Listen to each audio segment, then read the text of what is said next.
Wafanyabiashara pia, Bwana wabariki. Asante, tunashukuru kwa ajili yenu na kwa ajili ya kutupa nafasi ya kuwa hapa kuzungumza neno hili kwa majuma haya mawili. Tunaomba ya kwamba Bwana wa mbinguni akawape neema ili mwisho wa majuma haya mkaweze kupokea baraka za Mungu kwa kazi zenu na pia katika maisha.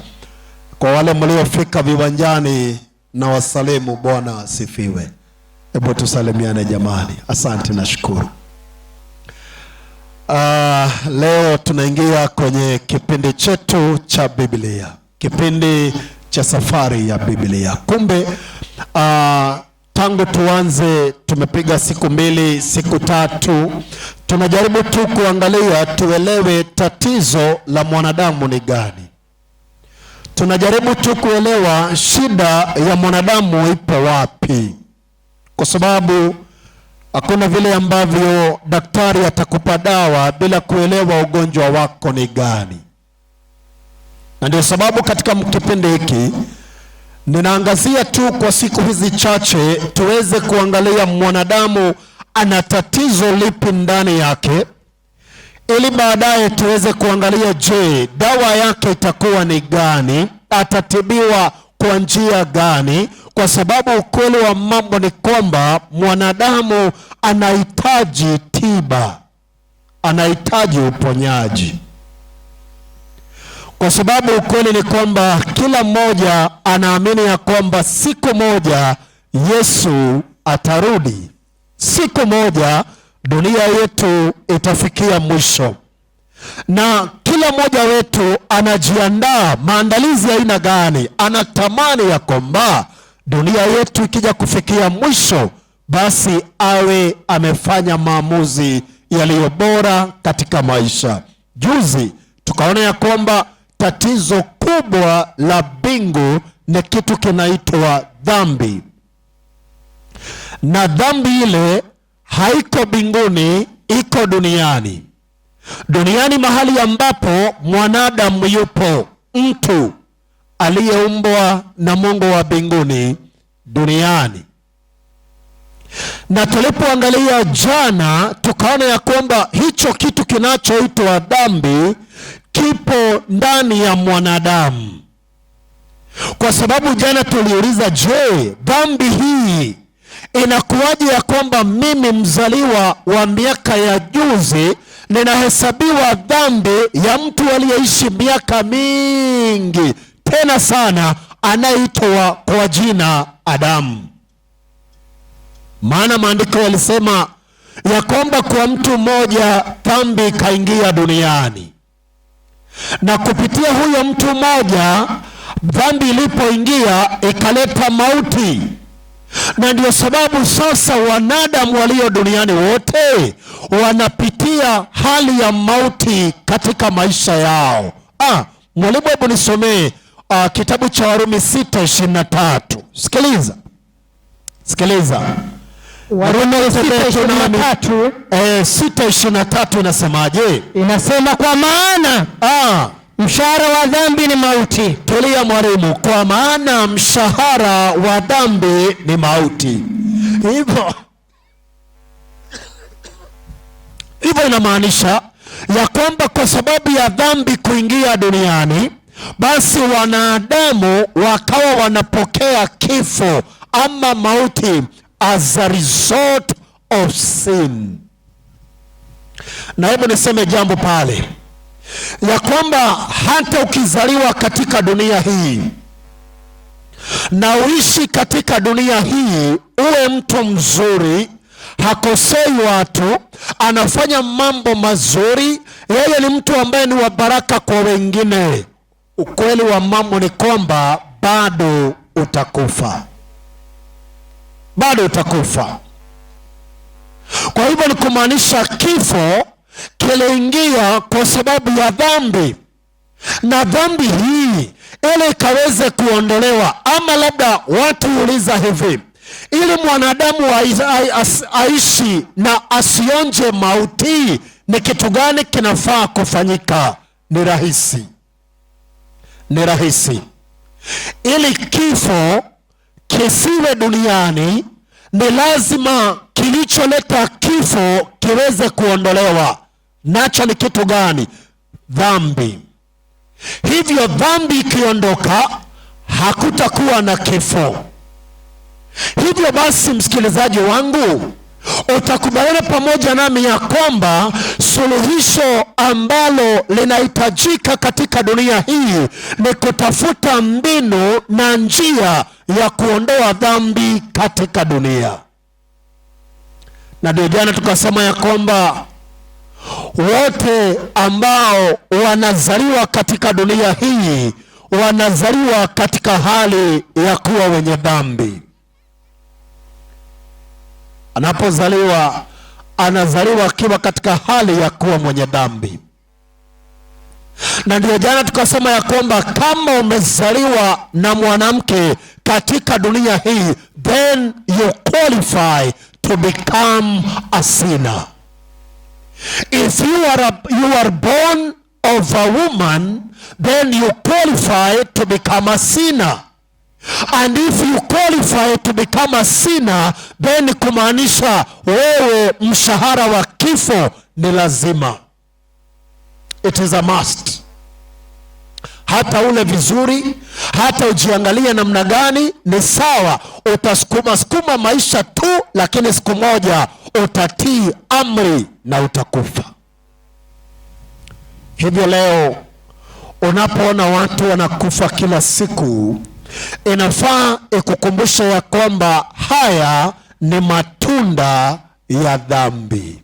Na ndio sababu tulipokuwa tunaangazia jambo hile kindani, tukataka kuelewa hii dhambi imeingia ndani ya mwanadamu kiasi gani, na je, mwanadamu ameathirika kiasi gani katika swala hili la dhambi. Hebu tega sikio ili ni kuonyesha leo vile ambavyo mwanadamu ameathirika kiasi fulani kwa sababu ya dhambi, ili tunapoanza kutafuta dawa ujue ni dawa ya aina gani itakayoweza. Mwalimu, twende Isaya 1:5. Sikiliza, Isaya 1:5 inasema namna gani? Sikiliza, baada ya mwanadamu kutambulika na kuonekana ni mwenye dhambi, je, ameathirika kiasi gani katika maisha yake? Dhambi hii imemkoroga mwanadamu kiasi gani? Twende mwalimu. Isaya 1:5 yasemaje? Mbona mnataka kupigwa hata sasa? Biblia inauliza, mbona tunataka kupigwa hata sasa? Hata mkazidi kuasi? Hata tukazidi kuasi. Mungu wa mbinguni, yeye anapomwangalia mwanadamu akiwa duniani anamhurumia. Kwa nini? Mungu anataka amuokoe mwanadamu, ampatie maisha bora, lakini mwanadamu katika hali yake anaendelea kukorogewa katika dhambi. Hivyo inakuwa ngumu Mungu wa mbinguni akamtoa akampe maisha mengine.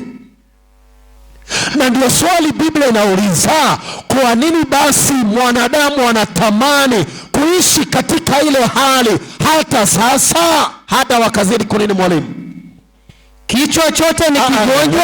Mwalimu, anza tena fungu la 5. Mbona mnataka kupigwa hata sasa? Hata mkazidi kuasi? Hilo ndilo shida ya kwamba hata tukazidi kuasi. Hivyo maisha ya mwanadamu kila kuchao, katika maisha yake siku baada ya nyingine, mwanadamu anatenda dhambi siku zote, dakika zote, wakati wote. Yeye mwanadamu ambaye ni wa dhambi ama mdhambi. By the way, kutoka asubuhi ulipoanza siku, umefanya dhambi kiasi gani? Umefanya dhambi kiasi gani? Hata kwa kuwaza tu, umekosea mara ngapi? Na unajua kuna watu husema ya kwamba, mwalimu, unajua wakati mwingine sio kupenda, huwa tunajikuta tu, unajikuta unakosea tu bila hata kujua. Labda hata ni mwingine amekukasirisha, imebidi ukasirike, imebidi umrushie maneno, na sio kutaka. Hicho kitu kinatoka ndani, ni sawa. Hivyo ndivyo mwanadamu alivyo. Unajaribu kumrekebisha mwanao siku baada ya nyingine, lakini kila wakati anarudia kosa lile lile, anafanya tu mambo ambayo unashangaa ni kitu gani kiliingia huyu mtoto. Mtoto hana shida, kile ambacho kiliingia ndani yake ni kikubwa zaidi, yeye mwenyewe hakiwezi, kimekolea ndani. Na ndio sababu wakati Mungu wa mbinguni anapomwangalia mwanadamu katika hali yake, madhara ambayo yamesababishwa na dhambi, yeye Mungu anasema hivi, nini mwalimu? Sanga chini. Kichwa chote ni kigonjwa. Sasa huyu mwanadamu aliye duniani anapoangaziwa na macho ya mbingu, vile ambavyo dhambi imemwathiri, Biblia inasema wanadamu wote walio duniani kichwa chote ni kigonjwa, moyo wote umezimia. Mwalimu tulia, wacha haraka.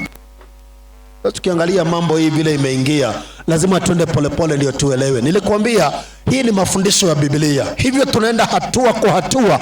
Afadhali tufundishe kidogo uelewe, ndio ukishaelewa itakuwa rahisi kufanya uamuzi. Sikiliza, Biblia ikasema ya kwamba mwanadamu aliyeathiriwa na dhambi, ambaye dhambi iko ndani yake, wakati Mungu anamwangalia kutoka mbinguni, anasema kichwa chote ni kigonjwa. Swali, mwalimu msomaji, ujambo, uko mzima? Mtu akikwambia we ni mgonjwa wa kichwa, anakwambia nini? Ati ni mwenda wazimu. Mwalimu, uko na hakika? Mtu akikwambia wewe ni mgonjwa wa kichwa, anakwambia nini? Wewe ni nini? Ni wazimu. Kwa hivyo wakati mbingu inaangalia mwanadamu aliye duniani, ambaye dhambi imekolea ndani yake, amekaa imemwathiri kiasi ya kwamba kichwa kimekuwa kigonjwa, yaani kwa njia rahisi anasema mwanadamu wote walio duniani ni wazimu. Angalia aliye karibu na wewe, mwambie wewe ni mgonjwa wa kichwa. Asijaribu kukugonga, mwambie ni Biblia imesema wewe ni mgonjwa nini? Wewe ni mgonjwa wa kichwa. Na ndio sababu tunapoishi katika dunia tunaishi na watu walio wagonjwa vichwa. Na ndio sababu mwalimu wa familia amefundisha vizuri, akasema ya kwamba hata wanandoa wanapoingia katika ndoa, mwanaume na mwanamke, nataka kuanzia leo uelewe, ni mwanaume aliye mgonjwa wa kichwa na mwanamke aliye mgonjwa wa kichwa, wenda wazimu wawili ndani ya nyumba moja.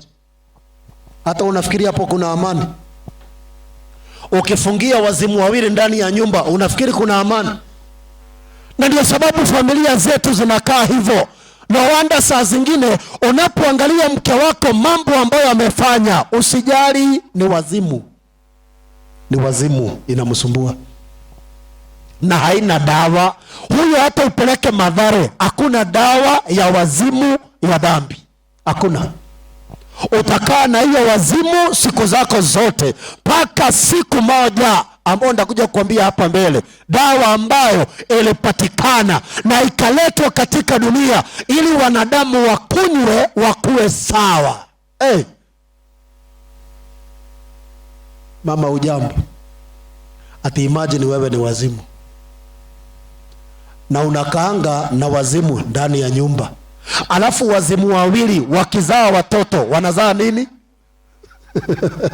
Hata wanafikiri watazaa watu wako na afya, wanazaa tu wazimu tu wengine ndani ya nyumba. Tuko tu na kazi yake ni kusumbua, kazi yao ni kusumbua, mpaka mama anakaa anasema hao watoto wananikula kichwa, nasikia afadhali, nasikia ni wachukue ni wameze muondoke. Sio kupenda, ni tu wazimu. Na mama anasema achukue watoto wameze, kwa maana hata yeye ni nini? Ni wazimu, ajui afanya nao nini. Ati afadhali ningezaa ndizi tukule. Yaani hiyo ni mama anasema kuhusu watoto wake, afadhali ningezaa ndizi tufanye nini? Tukule. Sio yeye, ni wazimu. Anaona hata watoto wangekuwa ndizi wafanye nini? Wakule. Biblia ikasema ya kwamba kichwa chote ni kigonjwa.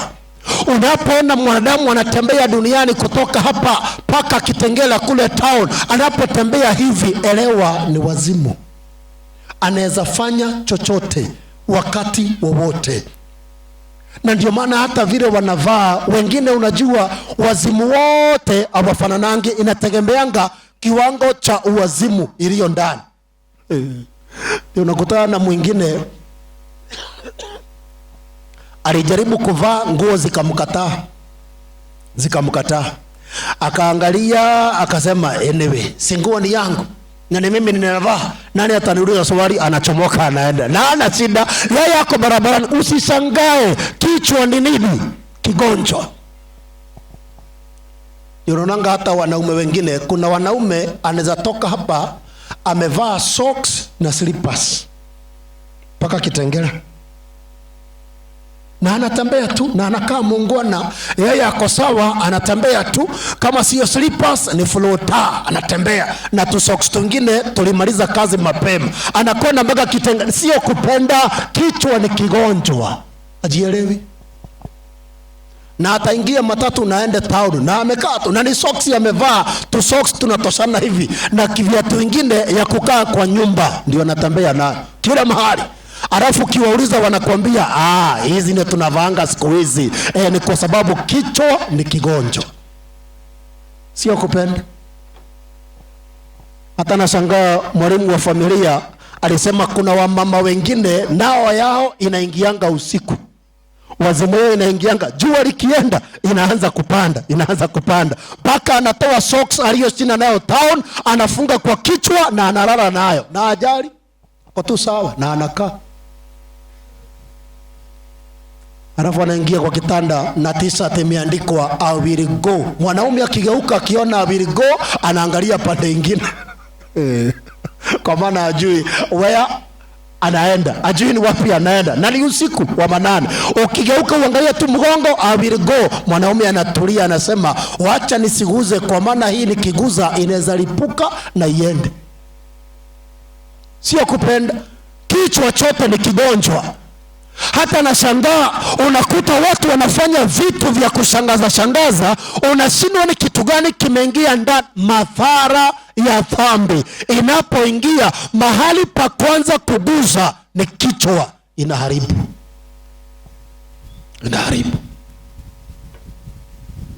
Wewe hujakutana na watu wanachanganya vitu mpaka unashangaa kama wako sawa. Wewe tembea hapa Kitengela, hapo kando ya barabara hapo, ukuta watu wameamua kukalia mawe, wako tu hapo na wamebeba karatasi imefungwa majani ya mbuzi imefungwa na karatasi wameweka hapo. Alafu wanachukua kiweka kwa mdomo moja moja, wanakaanga tu hivi. Alafu anakaa ameangalia pande moja, utafikiri ni kama ameshikwa na stima pande moja. Yeye kazi yake ni kuchukua majani akiweka. Alafu anapoweka 2, 3, 4 anakumbuka kuna kitu ya kuteremshia, anarudi pande hii, anachukua Big G imeandikwa Gomba, anafungua kidogo, na unajua Big G ni tairi, anaweka kwa mdomo, anaanza kuchanganya yote ndani ya mdomo. Alafu anakaa, wazimu inamwambia bado hujachanganya ya kutosha, anaenda pande hii, anachukua njugu karanga nayo anaweka kwa mdomo, anaendelea tu kutafuna, kuchanganya. Alafu mwisho anachukua soda ya Coca-Cola anateremshia. Hata wewe nikuulize, huyo mtu sio mgonjwa wa kichwa? Alafu unasema Biblia inadanganya. Na hao ndio wanaonekana watu walio sawa katika dunia, kwa sababu madhara ya dhambi ambayo imeingia imeharibu kichwa kabisa. Watu hawaelewi.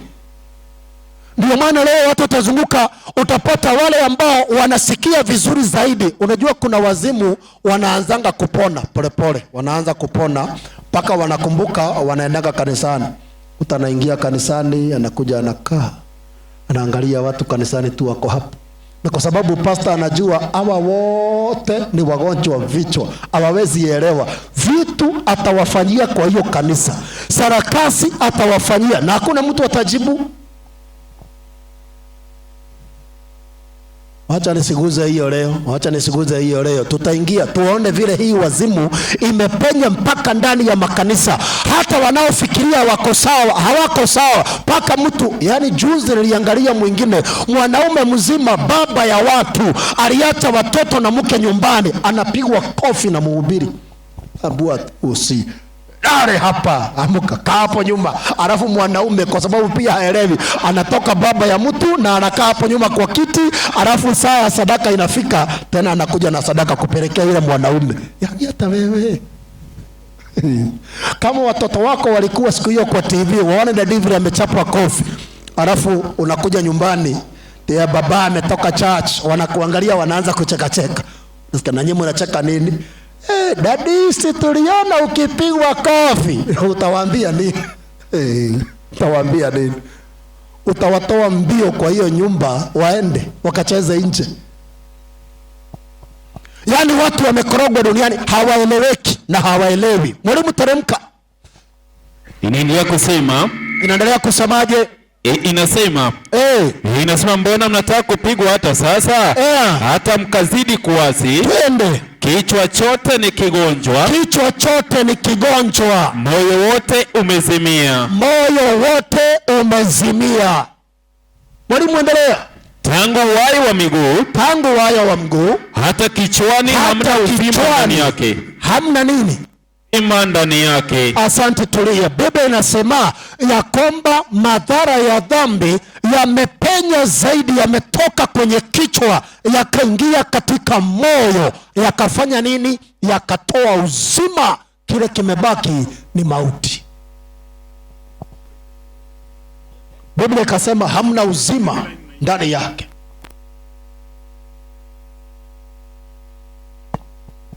Mauti peke yake.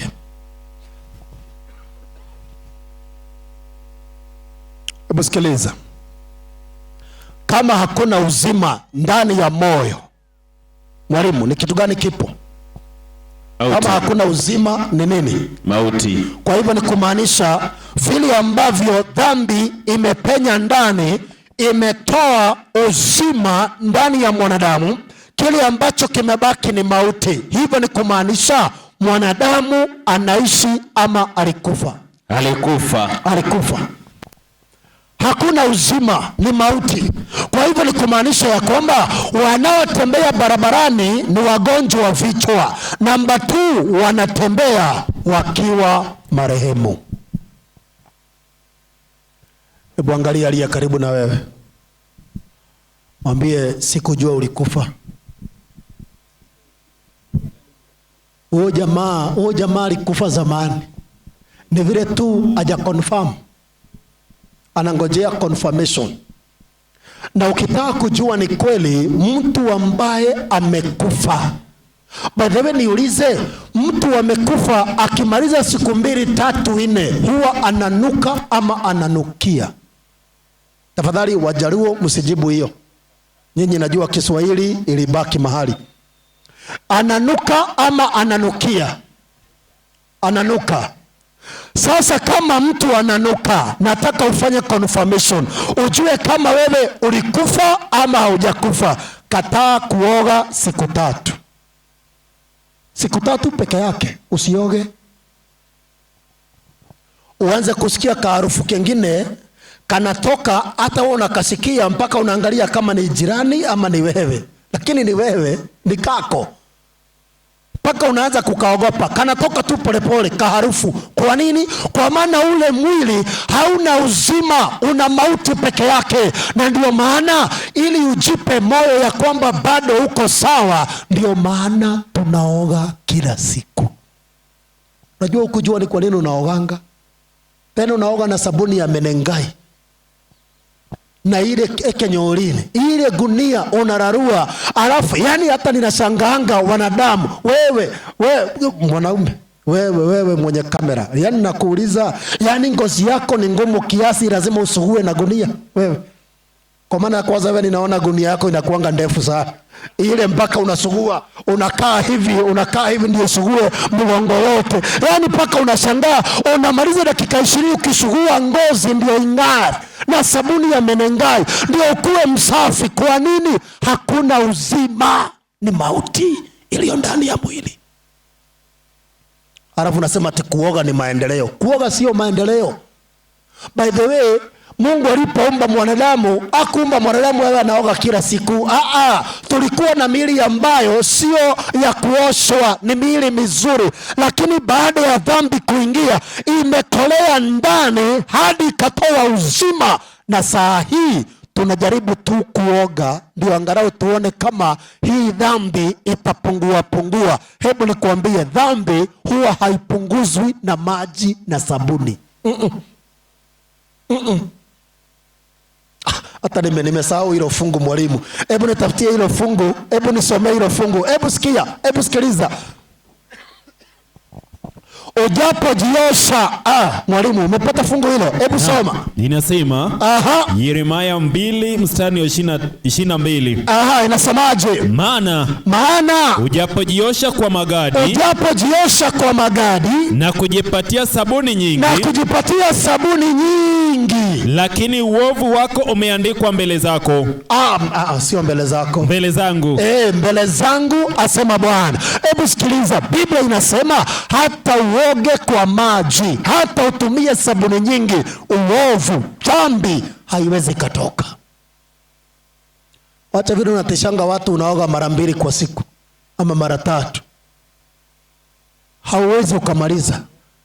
Kwanza kama kuna watu wanakonga wamelemewa ni wa mama akose kuoga tu siku moja, ya pili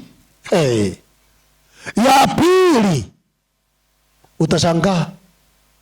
Ndio maana hata wao wenyewe kwa maana hawaamini wako sawa, wewe fungua kibeti yao ndio utashangaa vitu imebeba hapo ndani. Sio maembe.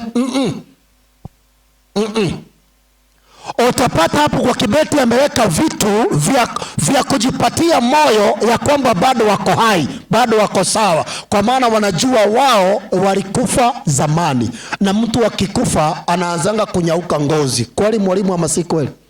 Wewe mwalimu, mtu akifa ananyauka ngozi ama anyauki? Ndio maana hata tukipeleka maiti kwa mochari, tunaambia watu wa mochari wamtengeneze na madawa aonekane kama ako sawa, lakini hayuko nini? Hayuko sawa. Na ndio maana leo, kwa maana pia wamama walikufa zamani, wamebeba madawa ya kutengeneza ngozi kwa vibeti. Nafika mahali anajiangalia kwa kioo, anatoa unga ya ngano ile ya brown na mattress ya kitanda, anaanza kupaka. Akipaka uso, angalau ndio dent ambazo ziko kwa uso zipungue. Mama, wacha stress. Ulikufa zamani, kubali wewe ni marehemu anayetembea. Cha kupaka unga, unajaza unga uso mzima, alafu unasahau na hapa kwa masikio. Yaani hata wewe mama, si hata utumiange vioo 3. Unapata mtu amepaka hapa mbele hivi, amesahau hii sehemu ya masikio na hii sehemu nyingine, alafu ako barabarani anatembea. Akifika na pale chini Kitengela, anaingia mahali kwa choo. Siku hizi choo zimesaidia. Hizi za kulipa 10 bob zimesaidia sana. Anaingia kwa kioo, anatoa tu mafuta, anapaka midomo. Kwa nini? Midomo inanyauka, hamna uzima. Napaka tu mafuta aonekane bado wako fresh, kabla jioni ifike bado wako fresh. Alafu anatisha watu wakitembea barabarani, amevuta midomo mbele, utafikiri hiyo ndio inamuongoza kwa sababu imepakwa mafuta ati iko sawa. Hiyo imekufa. Ndio naambianga vijana, saa ingine usioe msichana ambaye uliona kwa Facebook, utashtuka uanguke. Atuliona picha kwa status ukaona kanakaa sawa. Ukitaka kujua sura halisi, tembea kwao saa 12 kasoro dakika 5, alafu muamushe atoke tu kwa kitanda, akuja kufungua mlango, alafu uwashe taa pap, ndio utashtuka ni sura gani anakuanga amebeba. Usitishwe na hizi picha ziko kwa mitandao. Usitishwe na hizo. Hizo zimefanya ukarabati mtu aonekane yako sawa, lakini ukweli wa mambo ni kwamba ndani yake hamna uzima hata kidogo. Sasa sikia. Dhambi wakati ambapo imeingia ndani ya mwanadamu, imekolea ndani ya mwanadamu na imetawala ndani ya mwanadamu kiasi ya kwamba imebakisha mwanadamu akiwa hoi, akiwa hana namna, hajui afanye namna gani, kwa maana akiendelea na maisha yake jinsi yalivyo, hana miaka mingi ya kuishi. Hana miaka mingi ya kuishi. Na ndio maana mwanadamu siku ya leo yeye mwenyewe anasubiria siku yake ya mauti. Na ndio maana najaribu kuuliza hivi, je, mwanadamu huyu atasaidika namna gani? Atafanywa namna gani angalau aweze kuwa na tumaini la siku za kesho? Sikiliza sasa. Isaya 1:18 mwalimu. Isaya 1:18 inasema, haya njoni tusemezane. Sikiliza, Biblia inasema haya, kumaanisha nini? Baada ya kuangalia vile mwanadamu amesubuliwa na dhambi mpaka ameisha, hakuna dawa ya kutumia aweze kuwa sawa. Biblia inasema haya basi, kama hivyo ndivyo ilivyo, tufanye nini mwalimu? Njoni tusemezane. Njoni tusemezane, asema Bwana. Asema Bwana. Dhambi zenu zijapokuwa nyekundu sana, zitakuwa nyeupe kama theluji. Zijapokuwa nyekundu kama bendera, zitakuwa kama sufu. Asante sana. Biblia inasema ya kwamba mwanadamu katika hali yake ya kutokuwa na matumaini, Mungu wa mbinguni anasema, basi wapendwa, njooni tusemezane. Njooni tuzungumze pamoja.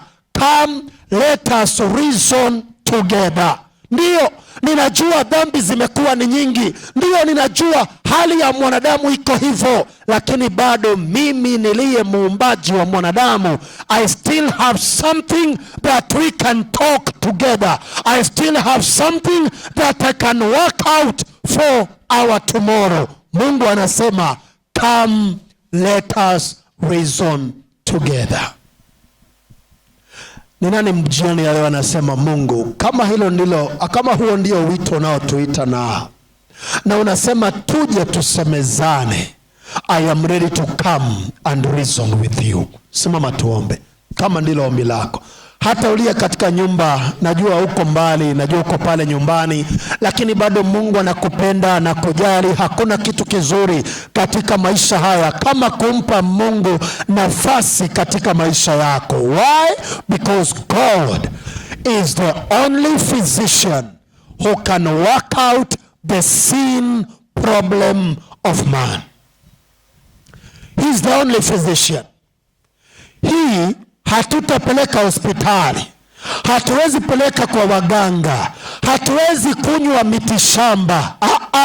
Kile ambacho kilifanyika ndani ya maisha yetu, the only solution is to go at the feet of Jesus, our Creator, and reason with Him, because He has a solution for us. May the Lord bless you as you continue listening to these messages every evening, as we continue studying together and walking this journey together, because I believe there is hope at the end of the road. There is hope for tomorrow, and that is the hope ambayo tumekuletea, tumaini ambalo litakuchangamsha na uone ndio, hata kama mambo yameharibika kiasi hiki, kungali na tumaini la kushikilia. That is why nataka nikualike kuanzia kesho tuanze kutembea hatua moja baada ya nyingine towards uponyaji wetu, na ili tuweze kukutana na aliye muumbaji wetu, aliye daktari wa pekee, ambaye atatunza, ambaye ataponya, atasaidia na atahuisha maisha yetu kwa ajili ya matumaini ya kesho. Bwana wetu awabariki. Hebu tuweze kuomba. Baba na Mfalme, jina lako litukuzwe. Dhambi imetutesa, dhambi imetukoroga, hatuna uzima, hatujielewi, hatujui hatima yetu itakuwa namna gani. Tunapojifundisha masuala haya, Mungu wetu wa mbinguni, wakati mwingine tunajihisi kukata tamaa, lakini tunashukuru kwa sababu wewe uliye muumbaji wa mwanadamu haujakata tamaa na mwanadamu. Na ndio maana jioni ya leo umesema tuweze kuja tusemezane pamoja nawe, ili ukaweze kutupatia tiba, ukatupatie dawa ya maisha yetu. Mungu wetu, naomba kwa ajili ya vijana hawa waliolemewa, mama huyu aliyelemewa, mzee huyu aliyelemewa, Yesu akapata nafasi ya kuzungumza pamoja nawe. Utubariki tunapoendelea na mikutano yetu, hata kipindi kinachofuata uwe nasi na ukamuongoza mtumishi wako, katika jina la Yesu tumeomba na kuamini. Amen. Amen. Asante.